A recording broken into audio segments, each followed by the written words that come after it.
Hello guys, नमस्कार। कैसे हैं आप? Welcome to Chemistry Cure. तो आज हम देखिए, प्रीवियस वीडियो में हमने स्ट्रक्चर ऑफ एटम यानी परमाणु की संरचना जो यूनिट है उसको शुरू किया था, और वहाँ पर हमने कैथोड रेज ट्यूब का जो एक्सपेरिमेंट है उसके बारे में डिस्कशन किया था कि किस तरह से साइंटिस्ट ने कैथोड रे ट्यूब के माध्यम से कैथोड रेज की खोज की थी, और उन्हीं कैथोड रेज को फिर हमारे जीजे स्टोनी साहब ने इलेक्ट्रॉन नाम दिया था, है ना। तो उसको थोड़ा और आगे लेके जाते हैं। एक और साइंटिस्ट हुए हैं जे थॉमसन, और इलेक्ट्रॉन की खोज का जो वास्तविक श्रेय है वो जे थॉमसन साहब को दिया जाता है। भले ही फैराडे और कुछ अन्य साइंटिस्ट ने कैथोड रे ट्यूब ईजाद की थी, उन्होंने कैथोड रे ट्यूब के द्वारा कैथोड रेज की जो कंसेप्ट थी उसको सामने रखा था, और ये भी प्रूव किया था कि उन पे नेगेटिव चार्ज होता है और वो पॉजिटिव पोल की तरफ अगर इलेक्ट्रिक फील्ड में डालते हैं तो वो झुकती हैं, है ना। ये सारी बातें उन्होंने बताई, लेकिन वहाँ पर ये चीज़ प्रूव नहीं हो पाई थी कि इलेक्ट्रॉन पे जो उसका चार्ज और मास है वो कितना कितना है, और चार्ज और मास का रेशियो क्या है ना। तो चार्ज और मास का जो रेशियो है यानी इलेक्ट्रॉनिक चार्ज और उसका मास, इन दोनों का जो अनुपात है उसको बोलते हैं E/me, यानी E का मतलब इलेक्ट्रॉन चार्ज और me का मतलब इलेक्ट्रॉन का मास। तो ये चार्ज टू मास जो रेशियो है वो देने का जो काम किया है वो जे थॉमसन साहब ने किया है, और इसी एक्सपेरिमेंट के बेस पे इनको जो श्रेय दिया जाता है कि इलेक्ट्रॉन की खोज अगर आपसे पूछे किसने की थी तो जे थॉमसन हम नाम लिखते हैं।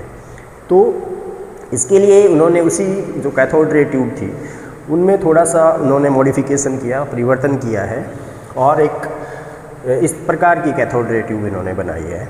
इस ट्यूब के अंदर क्या है देखिए, वही कैथोड मेटल का है और एनोड है ना, और उसके अंदर वही हाई वोल्टेज वाली हमारी बैटरी है। देखिए माइनस प्लस ये आपका, और यहाँ पे भी ये प्लस और ये माइनस कैथोड होता ही है भाई, ठीक है।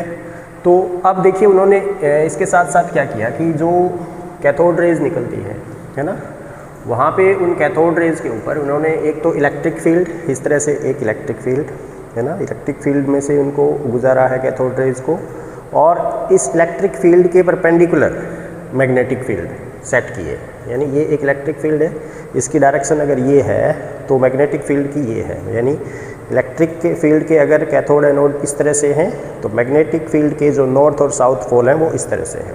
यानी इलेक्ट्रिक फील्ड और मैग्नेटिक फील्ड इन्होंने एक दूसरे के परपेंडिकुलर लंबवत इस तरह से सेट किया है, ठीक है। और इसी एक्सपेरिमेंट के आधार पर उन्होंने जो चार्ज टू मास रेशियो है उसको डिटरमाइन करके हमारे सामने रखा है।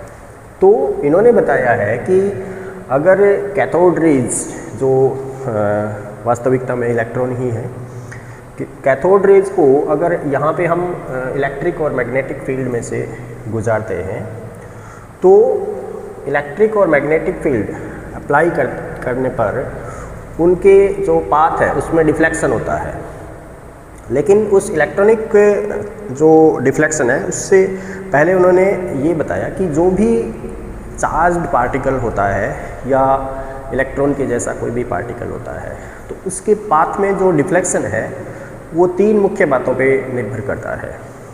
एक तो उसमें उतना ही ज़्यादा डिफ्लेक्शन होगा, यानी उतना ही ज़्यादा इसके पाथ में विचलन होगा। ये विचलन जैसे ये यहाँ गया, ये यहाँ गया, ये सीधा हो रहा है ना, तो ये विचलन उतना ही ज़्यादा होगा जितना कि उस पार्टिकल पे चार्ज होगा। किसी पार्टिकल पे जितना चार्ज होगा उतना ही उसका क्या होगा, डिफ्लेक्शन होगा, उतना ही उसका पाथ विचलित होगा। एक बात, कब? जब हम इलेक्ट्रिक और मैग्नेटिक फील्ड अप्लाई करते हैं तब।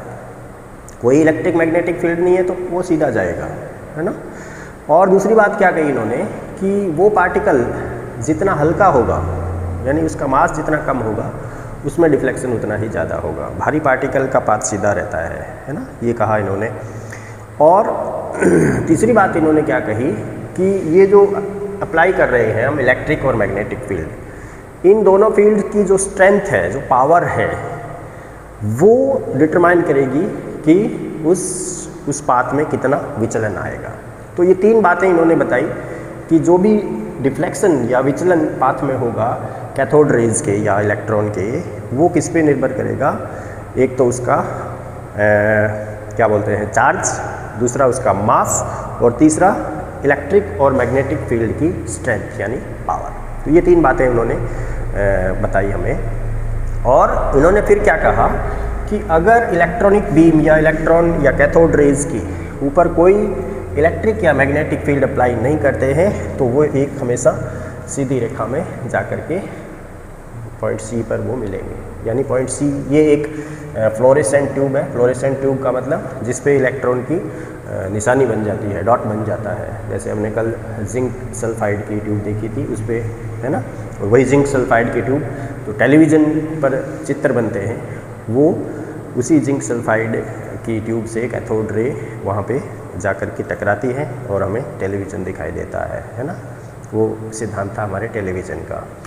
तो अब देखिए फिर इन्होंने क्या कहा कि अगर उन कैथोड रेज के ऊपर या अपने इलेक्ट्रॉन के ऊपर अगर सिर्फ इलेक्ट्रिक फील्ड अप्लाई करें, क्या करें, इलेक्ट्रिक फील्ड अप्लाई करेंगे तो वो अपने पाथ से विचलित होकर के पॉइंट बी पर आपतित होता है।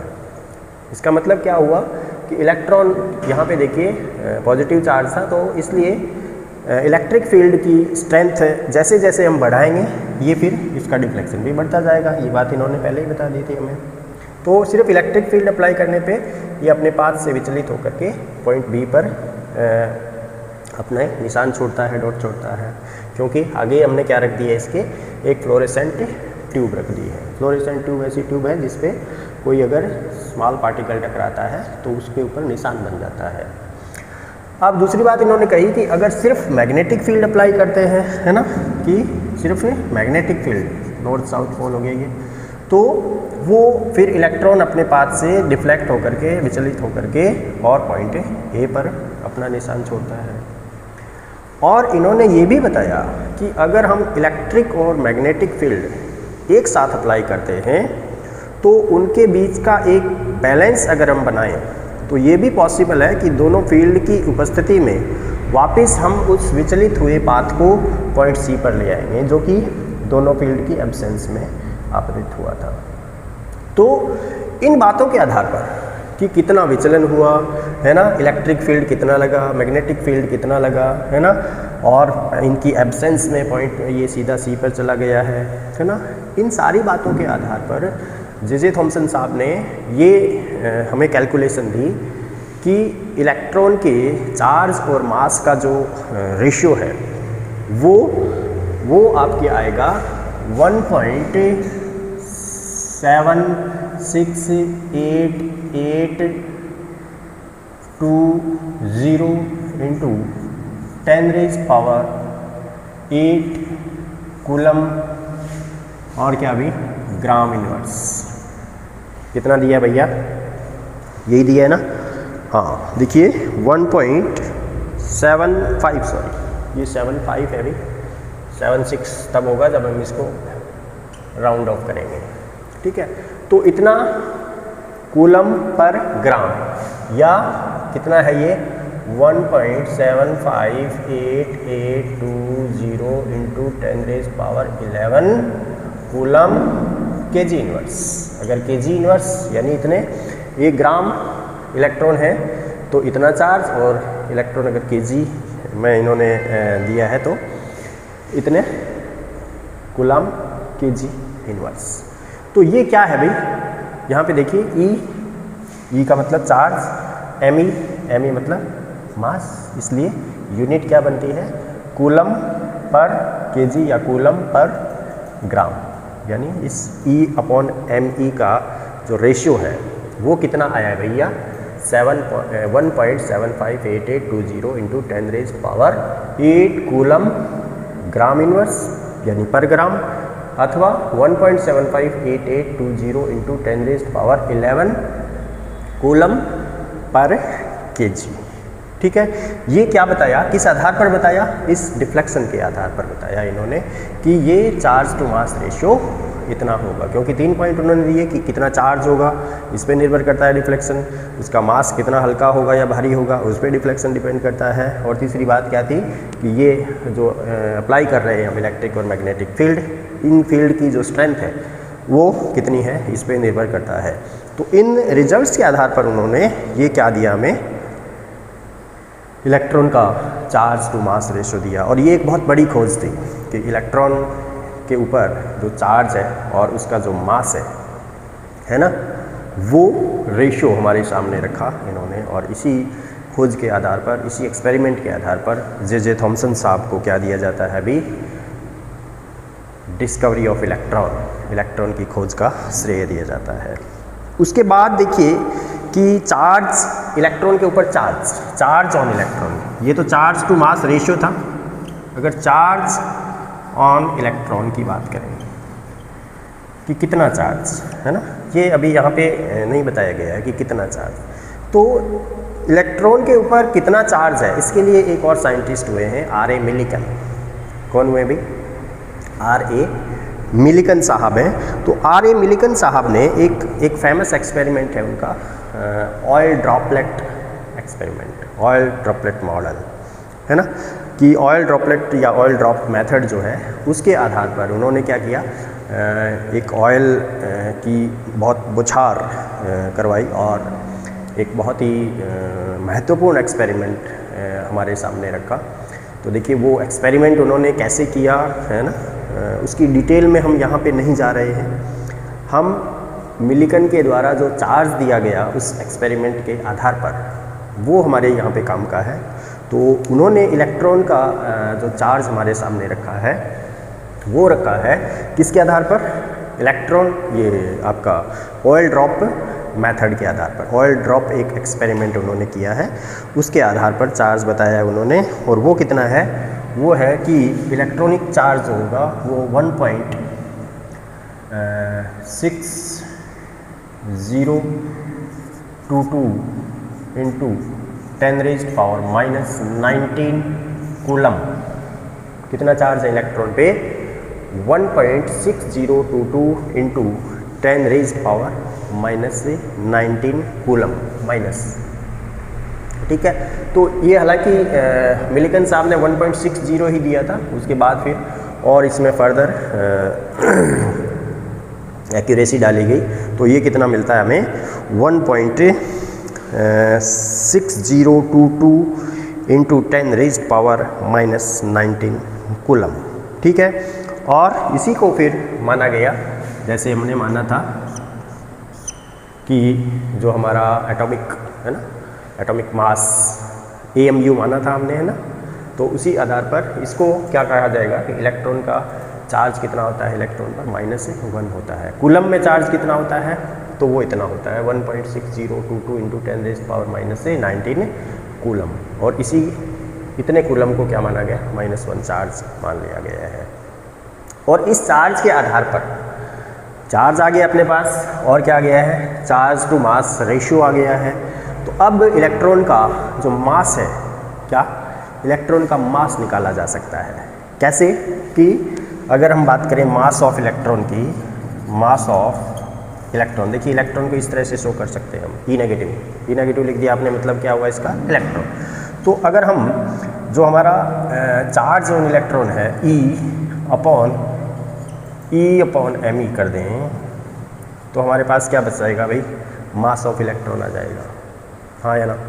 तो जो हमारे पास क्या था, E इलेक्ट्रॉनिक चार्ज हमारे पास है कितना, 1.6022 इंटू 10⁻⁻⁻19, इतना ही है भाई, और डिवाइडेड बाई कितना है, E अपॉन me कितना है हमारे पास है, E अपॉन me हमारे पास है 1.7588820 इंटू 10⁻⁻, कितना भाई, 8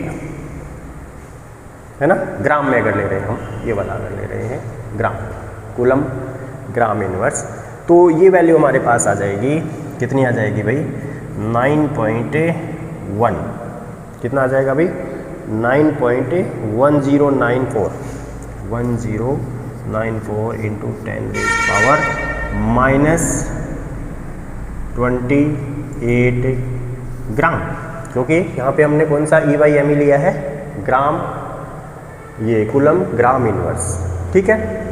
तो इतना ग्राम आ जाएगा किसका मास, इलेक्ट्रॉन का मास। और अगर केजी में आएगा तो अगर आप यहाँ पे केजी वैल्यू रखेंगे 10⁻11 रखेंगे तो कितना आ जाएगा, देखिए 9.109 है ना, 9.109 ही है, हाँ 1094 भी है, तो इतना ही बहुत है अपने तो, इंटू 10⁻31 kg। ये है आपके इलेक्ट्रॉन का मास, ये है आपके इलेक्ट्रॉन का चार्ज, ठीक है भाई। ये देखो माइनस से कहीं लिखा हुआ मिलता भी है, कहीं लगा हुआ नहीं भी मिलता है, ठीक है। माइनस का मतलब यहाँ पे माइनस आना ज़रूरी है, यानी इस कूलम को आप कितना मानोगे, यहाँ पे -1 चार्ज मानोगे। स्टैंडर्ड चार्ज अगर चार्ज पूछा जाए तो इलेक्ट्रॉन पे -1, वो कितने कूलम के बराबर है, इतने कूलम के बराबर है। तो ये हमारा क्या आ जाता है अभी, मास ऑफ इलेक्ट्रॉन। तो देखिए थॉमसन साहब ने हमें चार्ज और मास का रेशो दिया, फिर मिलिकन साहब ने क्या दिया, चार्ज की बात की उन्होंने, चार्ज दिया हमें ऑयल ड्रॉपलेट मॉडल के आधार पर, ऑयल ड्रॉपलेट एक्सपेरिमेंट के आधार पर, और इन दोनों एक्सपेरिमेंट को मिलाने से क्या मिला अपने को, मास ऑफ इलेक्ट्रॉन, कि इलेक्ट्रॉन का जो मास है वो इतना होता है। तो कुल मिलाकर के अब इलेक्ट्रॉन के ऊपर कितना चार्ज है वो हमें पता चल चुका है, चार्ज और मास का उसका अनुपात क्या है, रेशो क्या है वो हमें पता चल चुका है, और इलेक्ट्रॉन का मास कितना है वो हमें पता चल चुका है। तो ये सारी बातें देखिए, जिसमें सबसे इम्पॉर्टेंट रोल जो प्ले किया है वो जे थॉमसन का एक्सपेरिमेंट है ना, क्योंकि इसी वजह से उनको श्रेय दिया जाता है इलेक्ट्रॉन की डिस्कवरी का, इलेक्ट्रॉन की खोज का। तो ये ओवरऑल हमारे इलेक्ट्रॉन की डिस्कवरी की बात की हमने 2 वीडियो के अंदर, ठीक है। तो आप इसको अच्छे से दोहराएं, ये चीज़ें आप ज़रूर याद रखें कि चार्ज टू मास रेशियो कितना होता है, इलेक्ट्रॉन का चार्ज कितना होता है, ये वैल्यू आपको हमेशा याद रहनी चाहिए, 1.6022 इंटू 10⁻⁻19। इलेक्ट्रॉन का मास कितना होता है, 9.109 इंटू 10⁻31 kg या -28 ग्राम। तो ये वैल्यूज़ इन एक्सपेरिमेंट के बेसिस पे हमारे सामने रखी गई है। तो ये हमारे इलेक्ट्रॉन की डिस्कवरी की बात की हमने। नेक्स्ट हम करेंगे प्रोटॉन की डिस्कवरी की बात, और वो हम नेक्स्ट वीडियो में करेंगे। आज के लिए इतना ही। Thank you very much for watching, और देखने के लिए आपका बहुत बहुत धन्यवाद। चैनल को सपोर्ट करने के लिए भी आपका बहुत बहुत धन्यवाद। अगर आपको ये वीडियो मेरे समझ में आ रहे हैं तो आप प्लीज़ चैनल को सब्सक्राइब ज़रूर कर लें, उसको फॉलो करते रहें, वीडियो को लाइक करते रहें। Thank you very much for watching. Have a nice day.